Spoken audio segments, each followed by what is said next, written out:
నవత TV top 10 bulletin news కి స్వాగతం. నేను మీ పావని.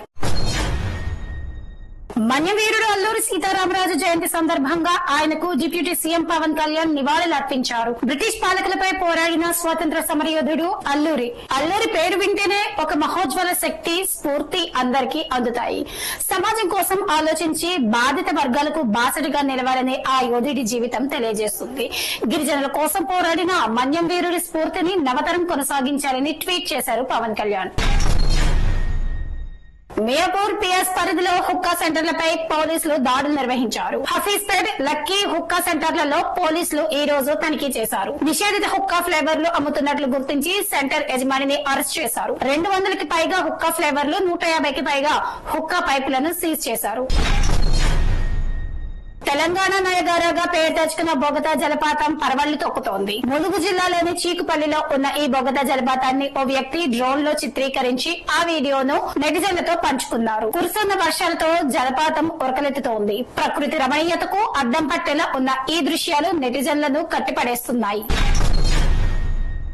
చండీగఢ్, పంజాబ్ లో ఉద్యోగాలు ఇప్పిస్తానంటూ కొందరు యువకులను హైదరాబాద్ లోని ఎల్బీ నగర్, ఎన్టీఆర్ నగర్ వాసి కృష్ణ మోసం చేశాడని బాధితులు ఫిర్యాదు చేసినట్లు స్థానిక పోలీసులు తెలిపారు. కంపెనీలో నెలకు 70,000 రూపాయలు జీతం ఇప్పిస్తానని చెప్పి ఒక్కొక్కరి నుంచి 12 లక్షల రూపాయలు తీసుకున్నట్లు తెలిపారు.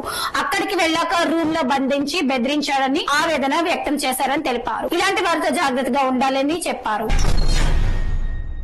ఆంధ్రప్రదేశ్ ప్రజలకు మంచి చేసి వైసీపీ ఓడిపోయిందని జగన్ వ్యాఖ్యానించారు. చంద్రబాబు మోసపూరిత హామీలకు ఓటర్లు ఆకర్షితులయ్యారన్నారు. ఖరీఫ్ మొదలైన రైతు భరోసా కింద 20,000 రూపాయలు ఇవ్వలేదు. స్కూళ్లు ప్రారంభమయ్యాయి. ఎంతమంది పిల్లలు ఉంటే అంతమందికి 15,000 రూపాయలు ఇస్తామన్న తల్లికి మంత్రమేమైంది?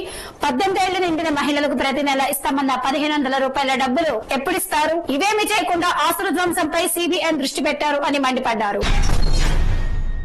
ఇక బోనాల ఉత్సవం మొదలవుతుంది. ప్రశాంతమైన వాతావరణంలో ఉత్సవాలు జరుపుకొని పోలీసులకు సహకారం అందించాలని నగర సిపి శ్రీనివాస్ రెడ్డి అన్నారు. ఆషాఢ మాసం బోనాల జాతర ఉత్సవాలు మొహరం సందర్భంగా బంజారాహిల్స్ లోని TGS CP media briefing hall లో సెంట్రల్ పీస్ అండ్ వెల్ఫేర్ కమిటీల ప్రతినిధులతో నిర్వహించిన సమావేశంలో ఆయన మాట్లాడారు. బోనాల జాతర ఉత్సవాలు మొహరం సందర్భంగా నగరంలో పటిష్టమైనటువంటి భద్రత ఏర్పాటు చేస్తామన్నారు. తెలంగాణ సీఎం రేవంత్ రెడ్డి ఢిల్లీలో బిజీగా గడుపుతున్నారు. తాజాగా ఆయన ప్రధాని మోదీతో భేటీ అయ్యారు. కేంద్ర బడ్జెట్ లో రాష్ట్రానికి రావాల్సిన నిధులు, ప్రాజెక్టులు కేటాయింపు తదితర కీలక అంశాలపై ప్రధానితో చర్చించినట్లు సమాచారం. రోడ్డు ప్రమాదంలో వ్యక్తి మృతి చెందిన ఘటన పటాన్చేరు పరిధి గుమ్మిడిదల టోల్ ప్లాజా సమీపంలో ఈ రోజు జరిగింది. పోలీసులు తెలిపిన వివరాల ప్రకారం ఆగి ఉన్న యాక్టివాను టిప్పర్ వేగంగా వచ్చి ఢీకొట్టింది. దీంతో యాక్టివాపై ఉన్న సంజీవ్ రెడ్డి అనే వ్యక్తి అక్కడికక్కడే మృతి చెందాడు. అతి వేగమే ప్రమాదానికి కారణమని స్థానికులు తెలుపుతున్నారు. ఘటనా స్థలానికి చేరుకున్న పోలీసులు కేసు నమోదు చేసి దర్యాప్తు చేస్తున్నారు. దొడ్డి కొమరయ్య వర్ధంతి సందర్భంగా గురువారం మెదక్ ఎంపీ రఘునందన్ రావు సంగారెడ్డి పట్టణంలో ఉన్న దొడ్డి కొమరయ్య విగ్రహానికి పూలమాల వేసి నివాళులు అర్పించారు. ఈ సందర్భంగా ఎంపీ మాట్లాడుతూ దొడ్డి కొమరయ్య భూస్వాములకు, రజాకారులకు వ్యతిరేకంగా పోరాడిన నిప్పు కణిక అన్నారు. ఆయన పోరాట స్ఫూర్తి నేటి తరానికి ఆదర్శమన్నారు. మర్డర్ కేసులో నిందితుడైన కన్నడ నటుడు దర్శన్ భార్య విజయలక్ష్మి బెంగళూరు కమిషనర్ కు తాజాగా లేఖ రాశారు.